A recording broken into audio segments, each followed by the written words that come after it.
It was July 14th, 2024, in China, when 24-year-old Pan Xiaoting sat down for what would tragically become her final mukbang livestream. Known for her jaw-dropping eating challenges, Pan had built a huge following online. Thousands of fans tuned in that day as she prepared to take on another record-breaking feat, consuming nearly 22 pounds of food, from fried chicken and seafood to chocolate cake piled high across her table. Pan's path to fame hadn't been easy. She started out as a waitress, struggling to get by. But everything changed when she discovered mukbang, a viral trend that began in South Korea, where creators live-streamed themselves eating large meals while chatting with viewers. What started as a fun hobby soon became her ticket to stardom. Pan's natural charm, friendly humor, and fearless appetite quickly won her thousands of fans. Within a year, she quit her job and became a full-time content creator. To keep her momentum, Pan invested heavily in her channel,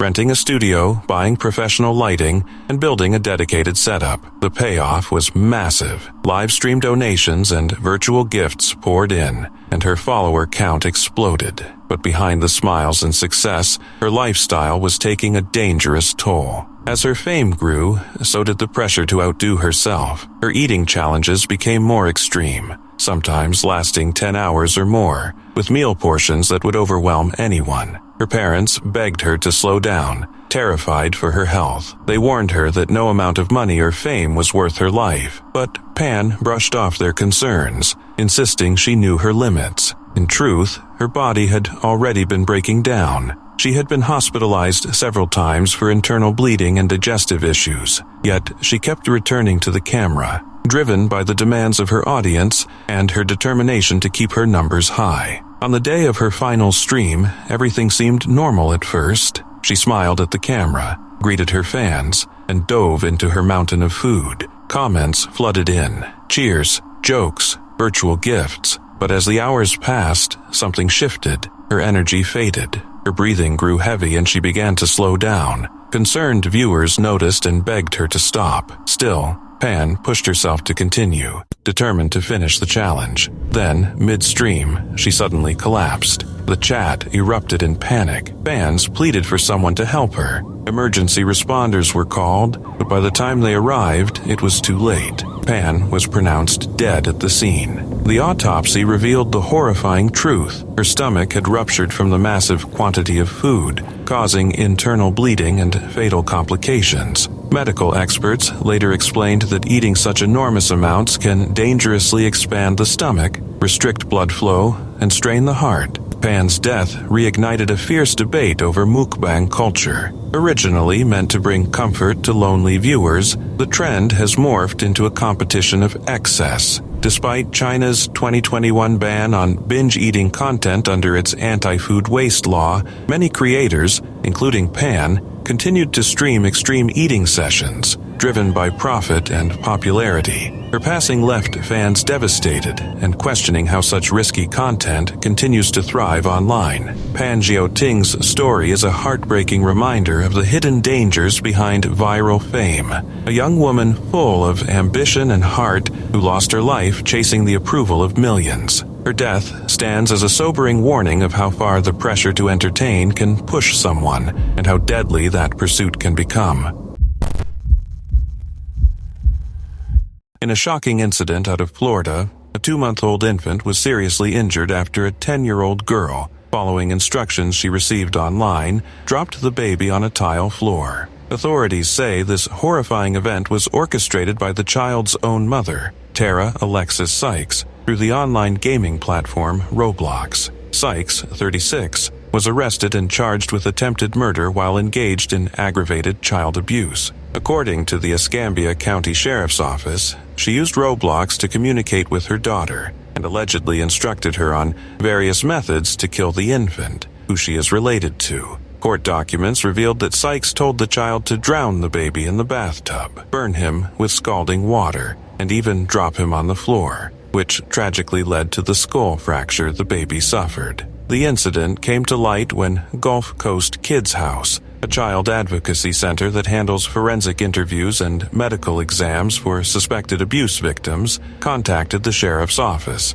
Investigators learned that the infant had become fussy, and the 10-year-old, trying to find an adult, accidentally dropped him in the kitchen. The baby was immediately rushed to the hospital by his foster father. Doctors confirmed the infant had a serious skull fracture, but fortunately, he is expected to survive. In interviews, the 10-year-old explained that she had followed her mother's instructions out of fear. She told authorities that she was terrified that if she didn't obey Sykes, her mother might harm or even kill her. The horror didn't stop there. Investigators uncovered that Sykes had also instructed the child on ways to kill the adults she was living with at the time, telling her to slit their throats in their sleep and to set their house on fire by soaking bedsheets with aerosol spray. While the child attempted some of the steps, she was unable to carry them through, thankfully preventing further tragedy. Sheriff Chip W. Simmons expressed his disbelief at the case, stating, "I have been in law enforcement for over 40 years and have never seen anything quite like this.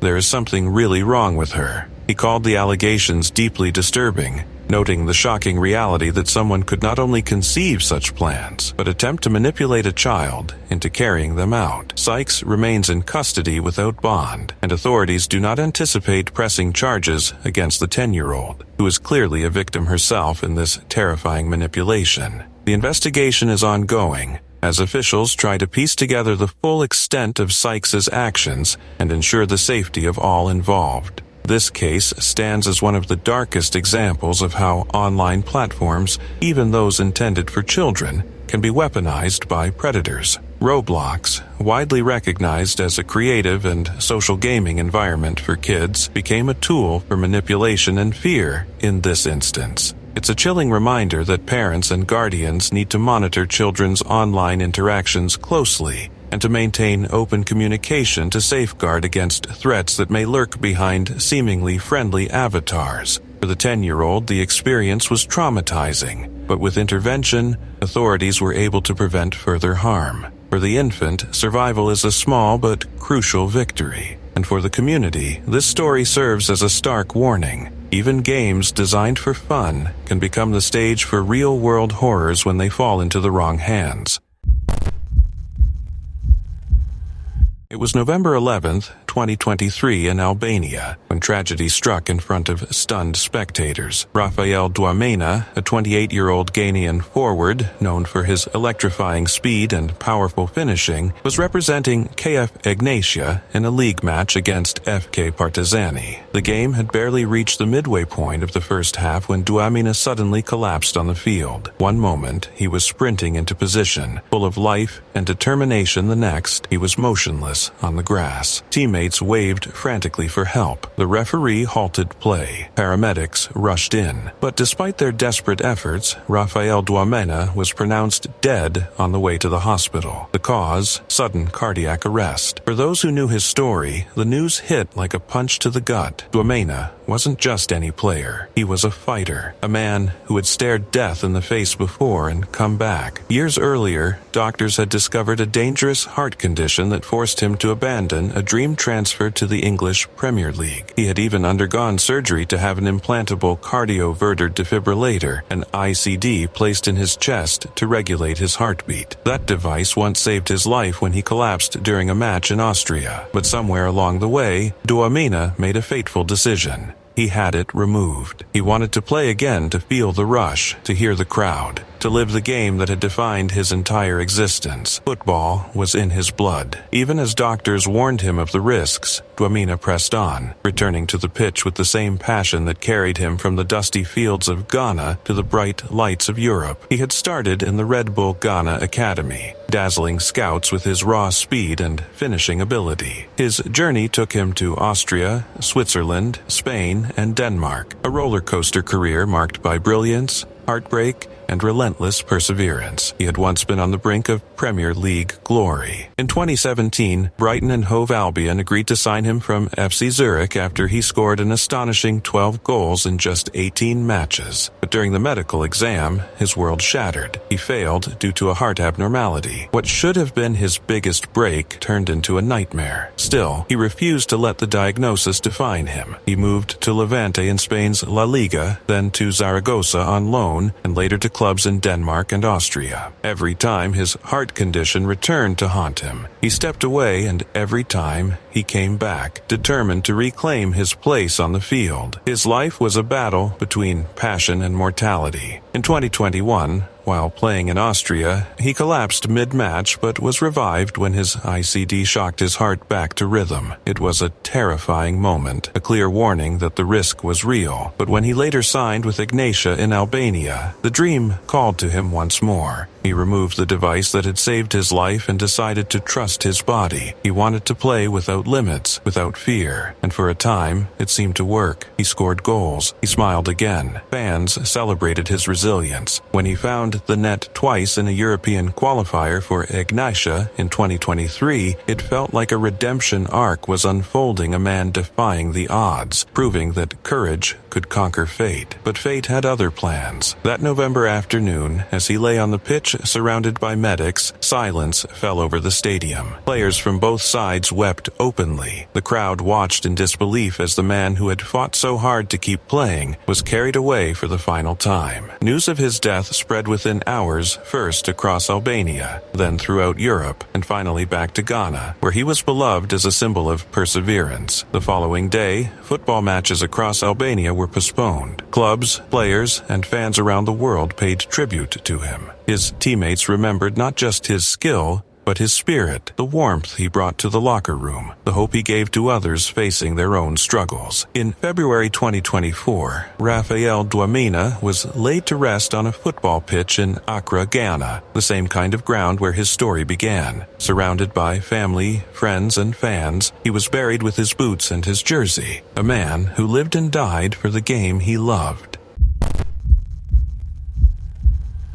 It was September 14, 2020, in Aba, a remote Tibetan region in China's Sichuan province, when what started as an ordinary livestream turned into something no one could have imagined. Lamu, a 30-year-old Tibetan video blogger, wasn't just another influencer. She was beloved. With over 780,000 followers on Douyin, China's version of TikTok, she had captured hearts across the country. Her videos were simple, yet deeply comforting. Cooking traditional meals, singing folk songs, wandering through mountain fields, always dressed in colorful Tibetan clothes, always smiling. She never wore makeup, she didn't need to. Her authenticity was her beauty, but behind that bright smile, there was a painful secret. Lamu had been living through years of abuse. Her husband, Tang, had been violent and controlling. After enduring it for far too long, she finally found the courage to leave him. In June 2020, she divorced him, hoping it would be the start of a peaceful new chapter. But Tang couldn't let go. He stalked her, threatened her,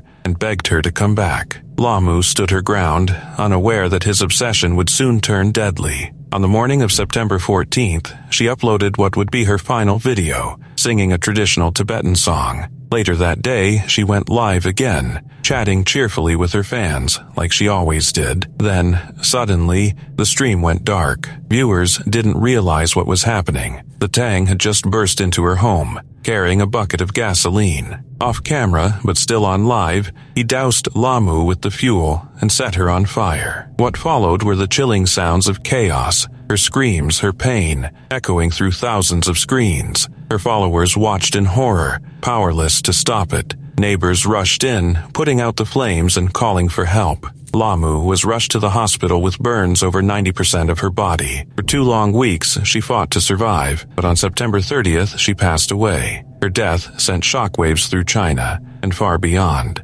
Fans flooded her Douyin page with grief and outrage. Donations poured in to help her family. And soon after, Tang was arrested, convicted, and sentenced to death for his brutal crime. But Lamu's story revealed something even bigger, the harsh reality of domestic violence in China. Even though domestic abuse was officially outlawed in 2016, the system still fails many victims. The law doesn't cover unmarried partners or same-sex couples. It often overlooks emotional and psychological abuse. And in many rural areas, violence is still brushed off as a private family matter. Reports say Lamu had even reached out to authorities before, asking for protection. But her pleas were ignored, dismissed as family issues. That indifference cost her her life. To make things worse, China introduced a 30-day cooling-off period for couples before a divorce can be finalized, meant to stop impulsive breakups. But for victims of abuse, it can mean another month trapped in danger.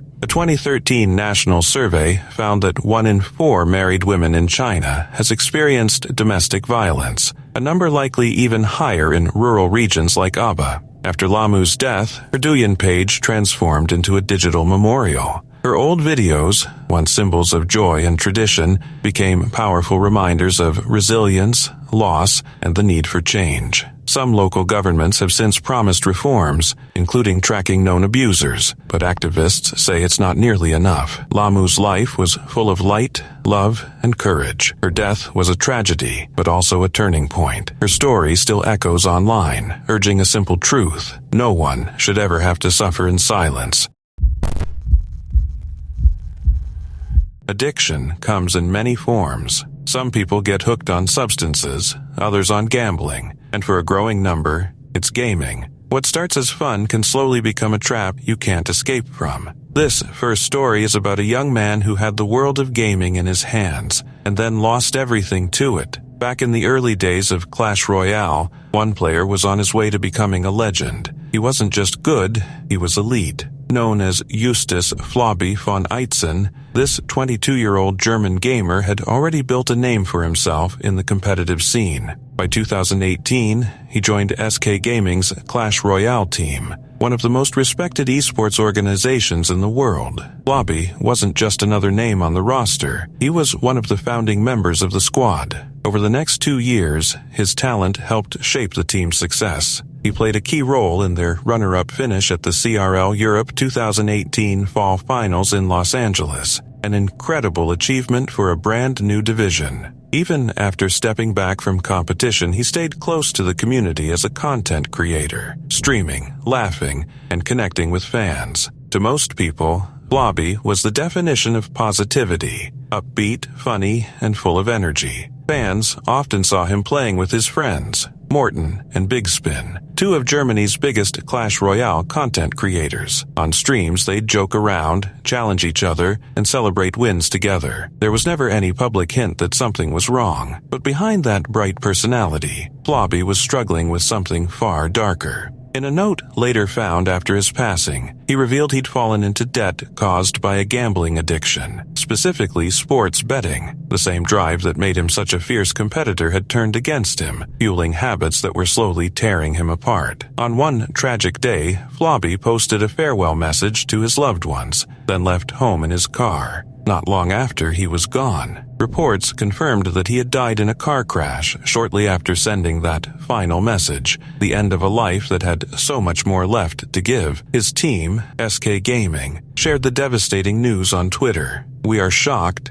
in disbelief, lost for words. We have to say goodbye to our teammate and colleague and, most of all, a dear friend. We will always remember him for the light and joy he brought into our lives and into the hearts of so many." The esports community was heartbroken. Fellow players like Xoxum paid tribute, writing, "Farewell, my friend, we will miss you. You were such a good-hearted person, and we shared so many great memories." Even the official Clash Royale esports account posted, "We are shocked and saddened to hear this news. Rest in peace, Flobby. You will be missed." To fans, it was unthinkable. How could someone who seemed so cheerful, so full of life, be fighting such a painful battle in silence? It's a haunting reminder that even those who seem the happiest on the outside can be carrying invisible struggles inside. Flobby's story isn't just about the dangers of gaming or competition, it's about what happens when passion becomes pressure, when escape turns into addiction. He'll always be remembered as a brilliant player,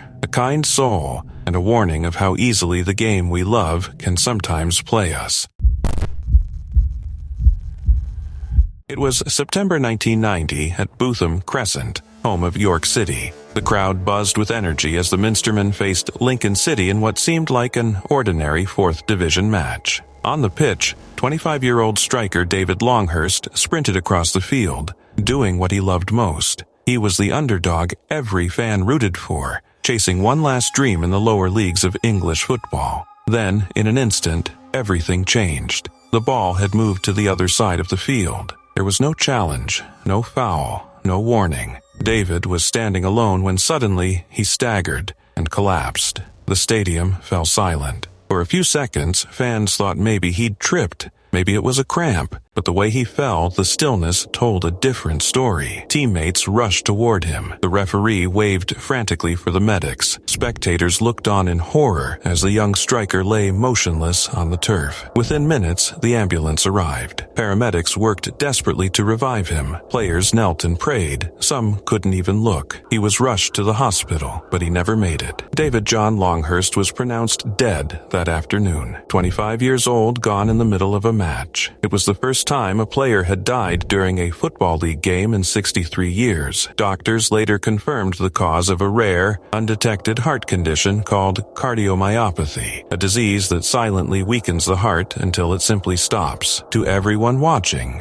David looked fit and strong, but inside, something deadly had been hiding all along. For the world of lower league football, it was a brutal wake-up call. These weren't millionaire athletes with elite medical teams. They were working-class players giving everything for local pride. And now, one of them had died in front of thousands of horrified fans. News spread fast. On the radio, David's father, Vic, heard the devastating announcement while driving. "We were just sitting there trying to take it in," he later said. "It was devastating. There had been no contact, no warning. It was something you couldn't explain. At first, people assumed it was a heart attack, but the post-mortem revealed a genetic defect no regular checkup could have found. You have to have an ultrasonic scan for these things to show up," Vic explained. David had all the usual examinations, but nothing ever appeared. After his son's death, Vic made it his mission to campaign for better heart screening in sports for every athlete at every level. He warned that more lives could be saved with proper scans. When Fabrice Muamba collapsed in 2012 and survived, Vic's message echoed louder than ever. Doctors and charities pushed for mandatory screenings, citing Italy, where such measures had reduced sudden cardiac deaths by 90%. Yet in England, testing remained optional. For York City, the loss was deeply personal. David wasn't just another signing, he was their spark, their fighter. To honor him, the club renamed one of their stands the David Longhurst Stand, ensuring his name would live on in the place where he gave everything. It was May 16th, 2024, in Suffolk, Virginia, a day that would end in unimaginable tragedy. 17-year-old Raleigh Freeman III, better known as Rio Huncho, was a rising rapper full of energy, ambition, and promise. With nearly 29,000 Instagram followers and a growing Spotify audience, he was starting to make his mark on the music scene.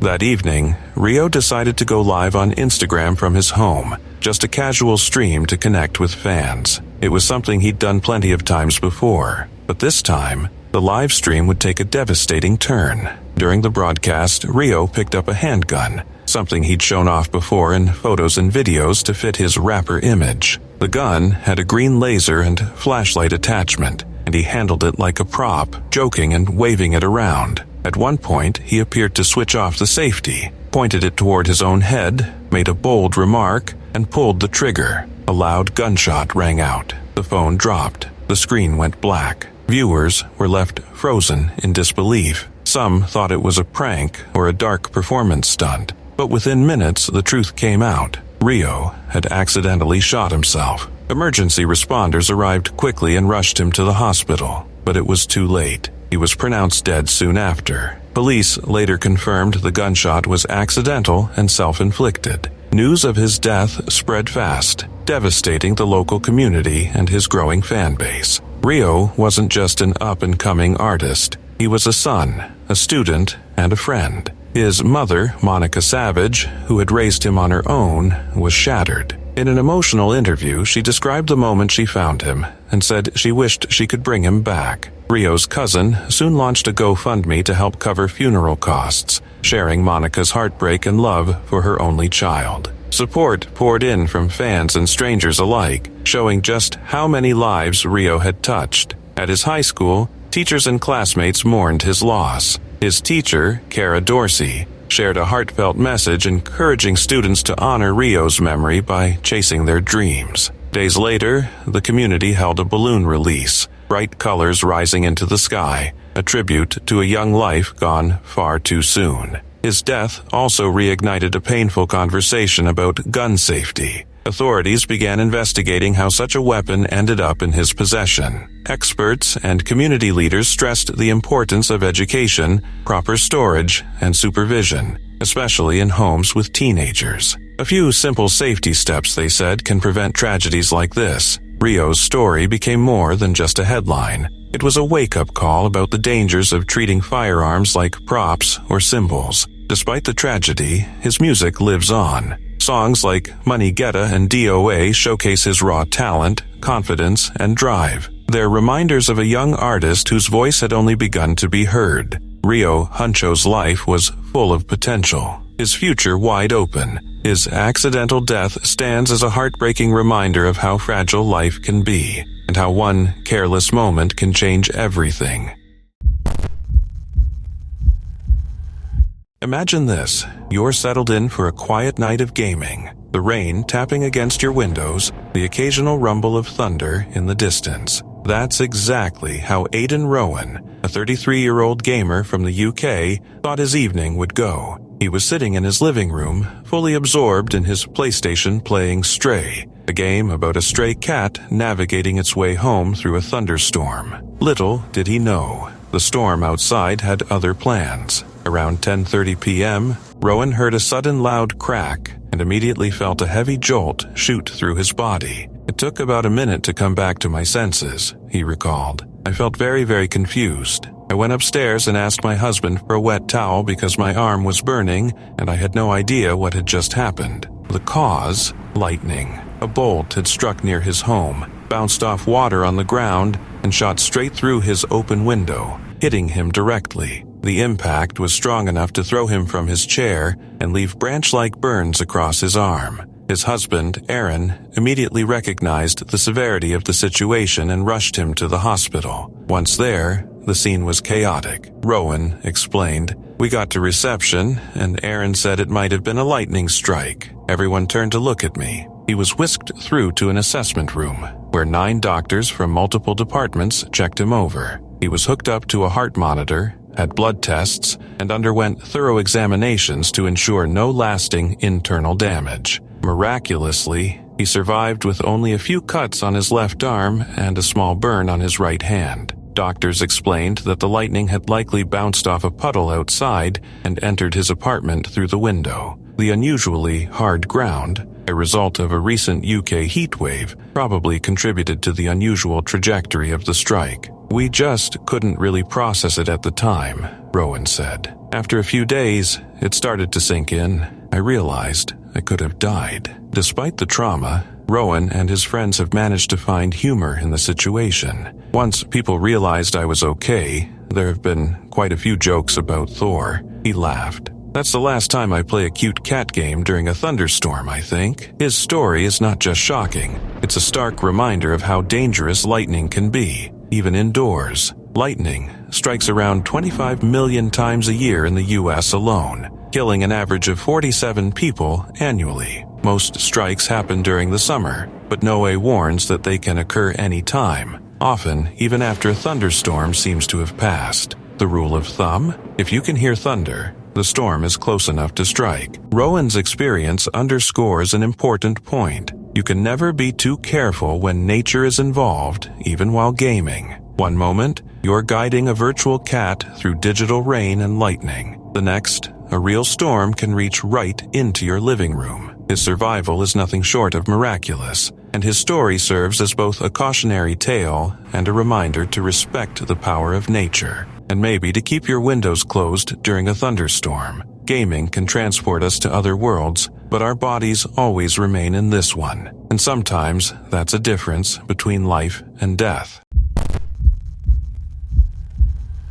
It was a cold afternoon on December 29, 2007, at Fir Park, home of Motherwell Football Club. The stands were alive with noise, scarves waving, fans bundled up against the Scottish winter. Their captain, Phil O'Donnell, a man who had spent nearly 2 decades earning respect on and off the pitch, was leading from the front, as always, calm, composed, and committed. The match against Dundee United seemed like any other day in the Scottish Premier League. Nothing unusual, nothing foreboding. Motherwell were in control, the game winding toward its end. Then, in a moment no one could have predicted, everything changed. As the fourth official prepared to raise his board for a substitution, O'Donnell began to slow down. He looked pale, unsteady. Just as he was about to be replaced, he staggered and collapsed. For a few seconds, the crowd went silent, the kind of silence that grips an entire stadium when something feels terribly wrong. Players froze in disbelief before rushing toward him. Medics sprinted onto the pitch.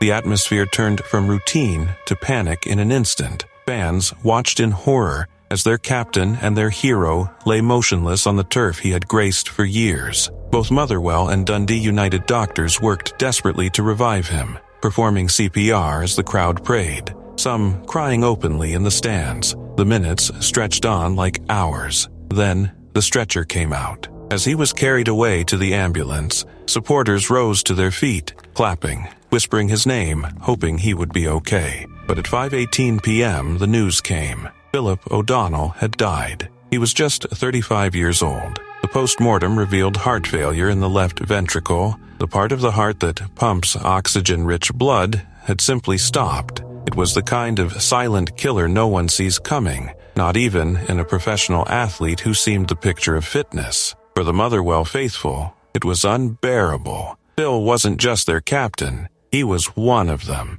Born in Bellshill, just a few miles away, he'd started with the club as a teenager, scoring in their 1991 Scottish Cup final victory and earning praise for his bravery and spirit. He had gone on to play for Celtic and Sheffield Wednesday before coming home not just to play, but to lead. He was Uncle Phil to his younger teammates, a mentor to many, and the heart of the dressing room. In the days that followed, Scotland mourned. Fans from across the country, even rival clubs, laid scarves, shirts, flowers, and handwritten notes outside Fir Park. Tributes poured in from around the world. The Scottish Premier League postponed Motherwell's next matches out of respect, and even Celtic and Rangers' bitter rivals agreed to delay their derby game to honor him.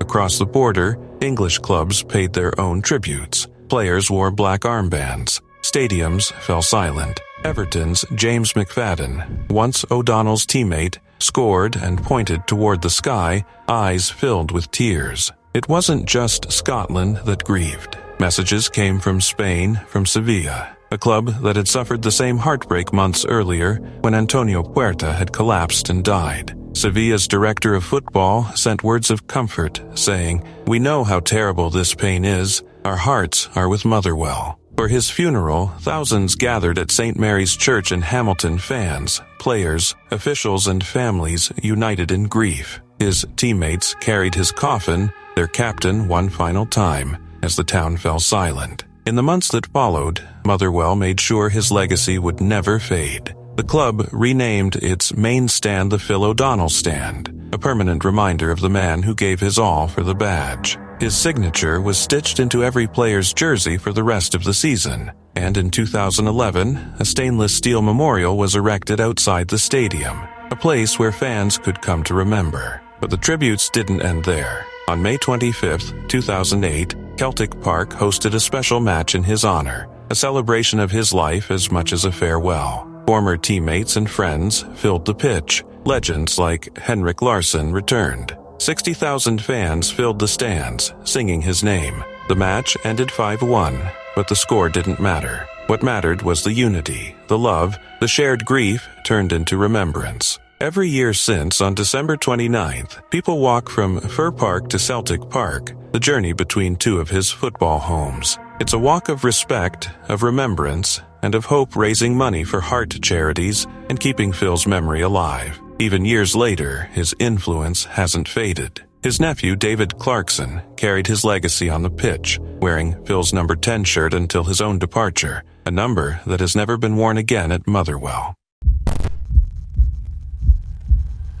It was January 27, 2021, in the small Russian town of Smolin. The evening felt quiet and ordinary until around 6 p.m., when a familiar face appeared on a controversial YouTube channel called First Step. That face belonged to 60-year-old Yuri Dushechkin, affectionately known by viewers as Grandpa. Yuri wasn't new to the channel. Over time, he had become one of its regulars, a kind, gentle presence whose warmth stood out amid the usual chaos of the show. But sadly, that night would be the last time anyone saw him alive. The live stream that evening had about 150 people watching. Like always, it followed the channel's infamous formula: dangerous dares, reckless drinking, and viewers sending donations to push the participants even further. The higher the stakes, the more money rolled in. But this time, things went horribly wrong. During the stream, Yuri was encouraged by both the host and the viewers to drink huge amounts of vodka, reportedly around 1.5 liters. As the broadcast went on, his condition began to deteriorate. His speech slurred, his movements slowed, and then, suddenly, he collapsed. The camera kept rolling. For a while, Yuri's motionless body stayed on screen as viewers watched. Some people in the chat grew alarmed, urging someone to call for help. Others brushed it off, assuming it was part of the act. When emergency responders finally arrived at the apartment on Udarov Street, it was already too late. Yuri was gone. The man behind the channel was a 39-year-old who went by the online alias JEA. His streams had built a reputation for what's known in Russia as trash streaming. These kinds of broadcasts prey on vulnerable people, often those struggling with addiction, poverty, or homelessness, and pressure them into humiliating or dangerous acts in exchange for donations.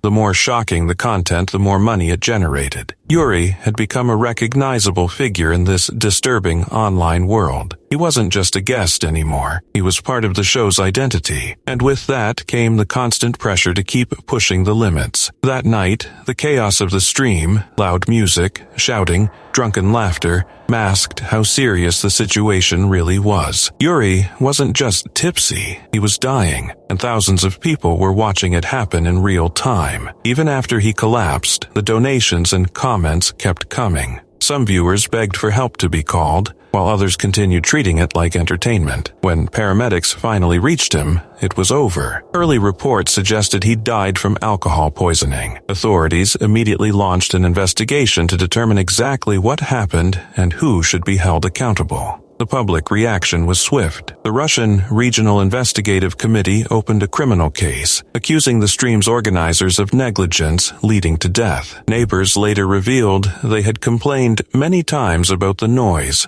parties, and drunken chaos coming from that apartment, but nothing had ever changed. Even Russian Senator Alexei Pushkov spoke out after the tragedy. He condemned trash streams as a dangerous and exploitative trend and called for stricter laws to prevent such incidents. Yuri's death sent shockwaves across the online community and exposed the darker side of internet entertainment, a world where human dignity is traded for likes, views, and money. This wasn't just one tragic mistake, it was a wake-up call. Critics demanded that platforms like YouTube take stronger action against harmful content and do more to protect vulnerable people from being exploited on camera. As the investigation continued, one thing became painfully clear: the online culture that allowed this to happen, where suffering is turned into a spectacle for profit, has to change before more lives are lost. Alright, imagine this. You're deep into a late-night gaming session. You're battling the same rival who's been trash-talking you for weeks. It's all supposed to stay online, right? Just some heated words, a few insults, and then everyone logs off. But for one gamer in 2024, things went way, way beyond that. This story starts in New Jersey, where 20-year-old Edward Kang was obsessed with a massively multiplayer online RPG called Archie Age. For those who don't know, Archie Age used to be one of those fantasy games where players could build, fight, and compete in massive worlds. But by early 2024, the game was dying. Player numbers were shrinking, servers were shutting down, and emotions in the community were running high. Kang had a long-running feud with another player, someone he'd never even met in real life. Their rivalry had gone from normal in-game competition to pure hostility. There were constant insults, non-stop trash talk, and endless arguments. For Kang, the line between game and reality started to blur, and when Archie announced that it would officially shut down, something in him snapped. He told his family that he was heading out of town to visit a friend he'd met online, but that wasn't true. Instead, he boarded a flight from Newark, New Jersey, all the way to Jacksonville, Florida, on a mission to confront his online enemy face to face. He checked into a hotel near the other gamer's home, and according to police, he went shopping for two things: a hammer and a flashlight. Receipts for both were later found in his hotel room. Fast forward to the early hours of a Sunday morning. Kong, dressed in black clothes, gloves, and a mask. He walked up to his rival's house. The door was unlocked, and quietly slipped inside. Then he waited. Around 2 a.m., the victim got up from gaming to use the bathroom. As he stepped into the hallway, he came face to face with Kang, standing there, hammer raised. Before the victim could react, Kang swung. Chaos erupted. The two struggled violently in the dark as the victim screamed for help. His stepfather, thankfully awake nearby, heard the commotion and rushed in. Together, the two managed to overpower Kang, wrestle the hammer away, and hold him down until deputies arrived. When officers got to the scene, they found blood everywhere, on the bedroom floor, in the entryway, even near the door where Kang had entered. The victim, though badly injured, miraculously survived. He was rushed to the hospital with severe head wounds and later treated with staples to close the cuts. Kang, on the other hand, was arrested on the spot. He was charged with attempted second-degree murder and armed burglary, both serious felonies. When deputies questioned him, his answer was as cold as it was shocking. He said he attacked because he believed the other player was a bad person online. He even asked investigators how much prison time he might face for breaking and entering, as if this were just another game mission gone wrong. Sheriff Bill Leeper of Nassau County summed it up perfectly. This is one of those cases that makes you ask, what in the world was he thinking? Leeper later added, this should serve as a wake-up call. The internet can bring people together, but it can also push them to dangerous extremes. And sometimes, the consequences are terrifyingly real. This incident became one of the most disturbing examples of what experts now call internet banging, when digital arguments spill over into real-world violence. It's a grim reminder that behind every avatar, every message, and every bit of online trash talk, there's a real person. And sometimes, one bad moment of rage can destroy two lives, all over a game that doesn't even exist anymore. It was June 26, 2003, a night that should have been another proud chapter in Cameroon's football history. The semi-final of the FIFA Confederations Cup was underway in Lyon, France. The crowd roared, the floodlights glowed, and in the middle of it all stood Marc-Vivien Foé, commanding and seemingly invincible, a warrior for his nation, the heart of Cameroon's midfield. But in the 72nd minute, something happened that silenced the world. Foé, without a single player near him, suddenly collapsed to the ground. No foul, no collision, just a man falling where he stood. For a moment, the crowd thought he had tripped, maybe cramped up, but he didn't move. His eyes stared blankly toward the sky as teammates screamed for help. Medical staff sprinted onto the pitch, desperately fighting against time. For 45 long minutes, doctors worked frantically to bring him back. CPR, oxygen, defibrillators, everything humanly possible was tried. Inside that stadium, thousands of fans waited in stunned silence, watching their hero's life slip away.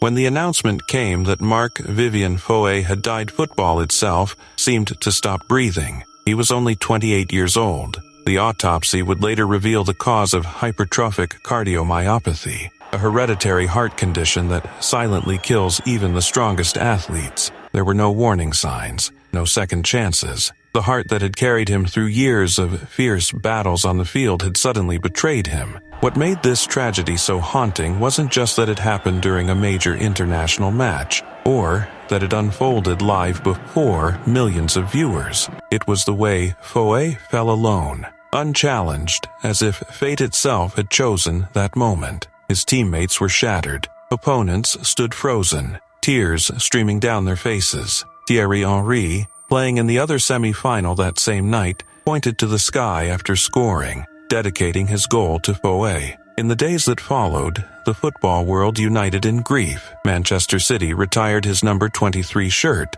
Lens and Lion withdrew the number 17 in his honor. Streets were renamed after him. Even years later, his name still echoes in the hearts of fans, a symbol of passion, dedication, and the cruel unpredictability of life. Foe wasn't just a player, he was a father, a husband, and a man who played every match with heart, quite literally, until the very end. His widow later revealed that he had been unwell before the game, suffering from stomach problems and exhaustion. But Foe had insisted on playing. Lion was his second home, and he wanted to perform in front of the fans who had embraced him.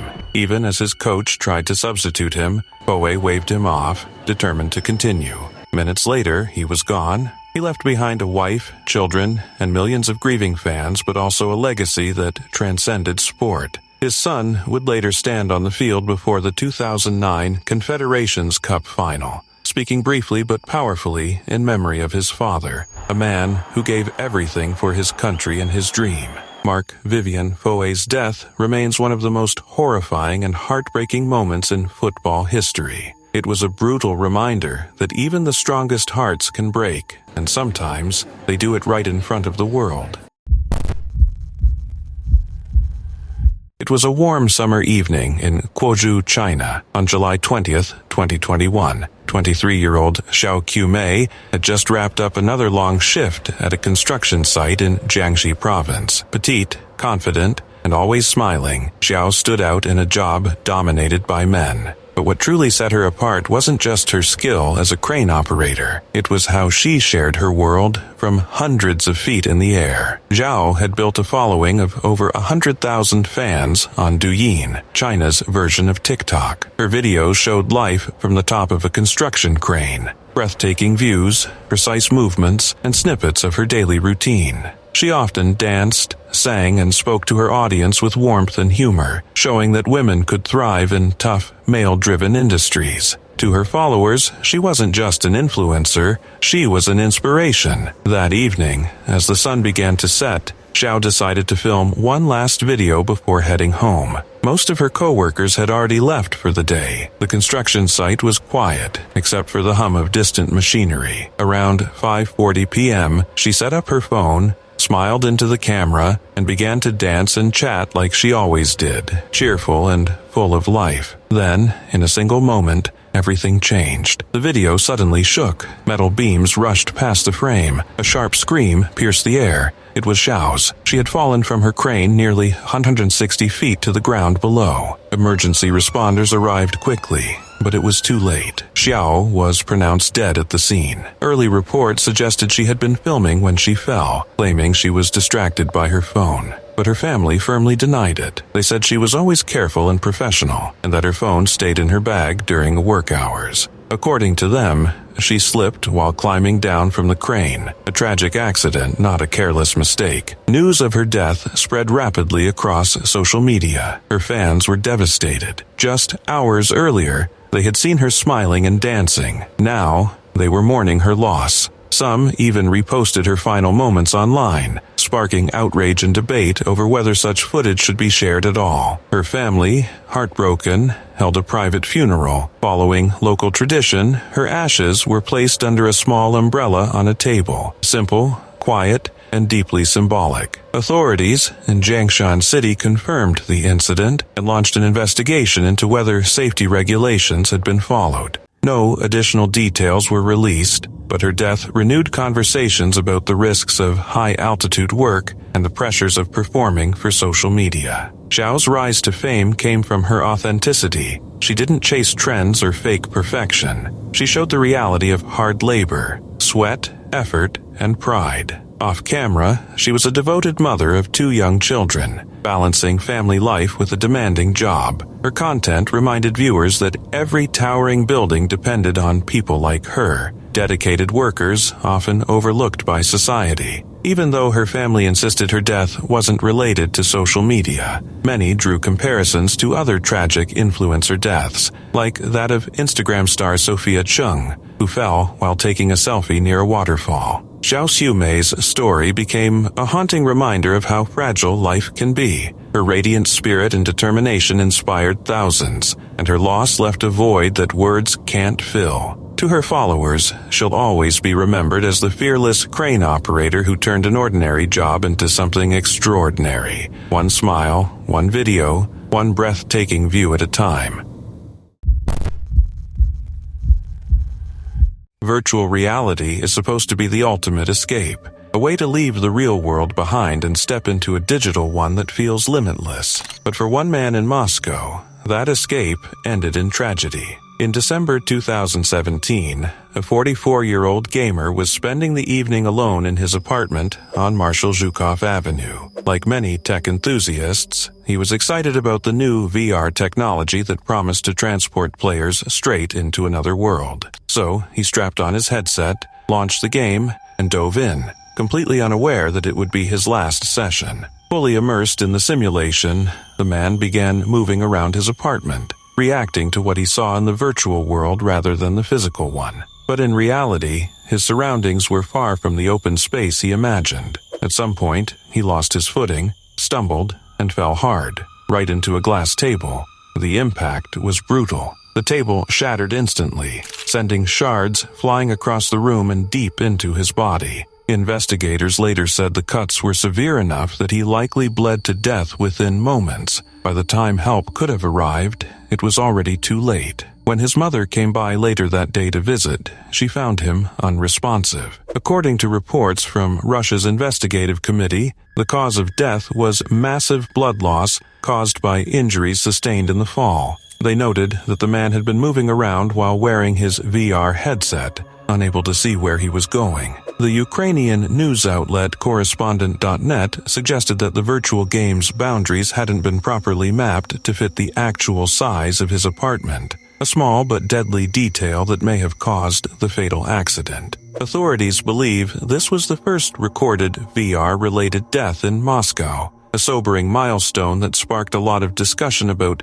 just how immersive and potentially dangerous virtual reality can be. Gaming outlets like Kotaku had already been warning that while VR offers incredible experiences, it's not without risks. Developers themselves have admitted that players often underestimate how their brains adapt to virtual spaces. You start trusting what you see through the headset, and your sense of real-world awareness fades away. It's not uncommon for gamers to bump into walls, furniture, or even other people while wearing VR goggles. In fact, some developers shared stories of accidentally punching coworkers during multiplayer painting games or smashing holes in ceilings trying to catch virtual objects. One VR creator, Justin Liebrechts, who helped design Cloudland's VR mini-golf, once recalled a chilling moment when he nearly walked straight off a real balcony while playing. "Our office was on the 18th floor, he said. "In the game, I thought I was stepping onto a platform, but in real life, I was about to step into open air.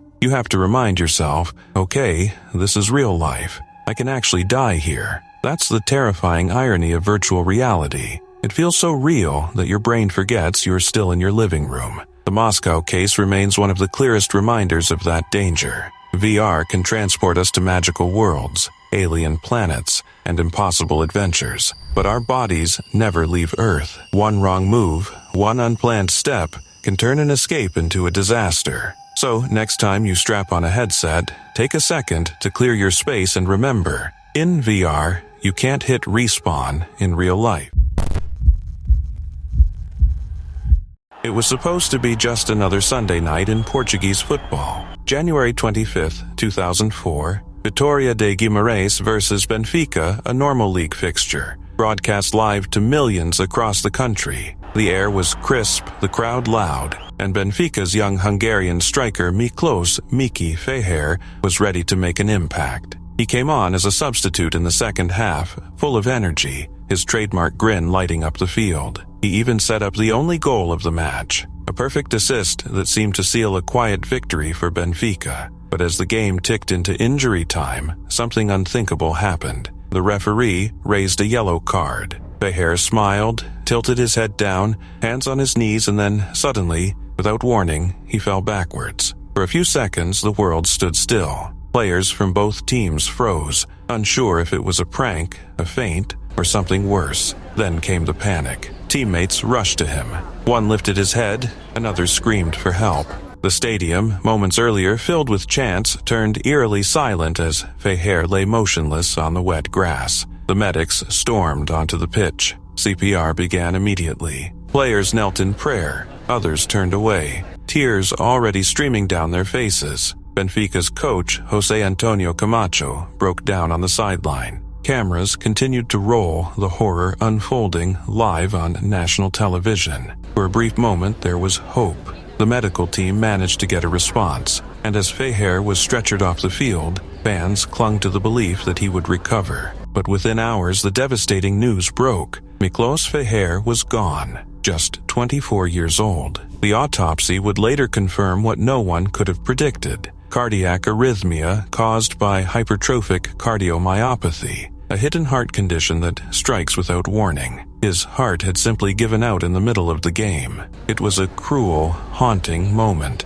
Feher wasn't just a footballer, he was a symbol of joy, passion, and youthful promise. To watch someone so full of life collapse and never rise again shook the entire world of football. The image of his final smile just seconds before he fell burned itself into history. His death sent shockwaves far beyond Portugal. In the following days, fans filled the stands with flowers, candles, and scarves. Benfica retired his number 29 shirt, ensuring no player would ever wear it again. Rivals put aside differences, and Porto's staff, including José Mourinho, personally paid their respects. At Benfica's Estádio da Luz, thousands came to see his body before it was flown home to Hungary for burial. And even there, the mourning didn't stop.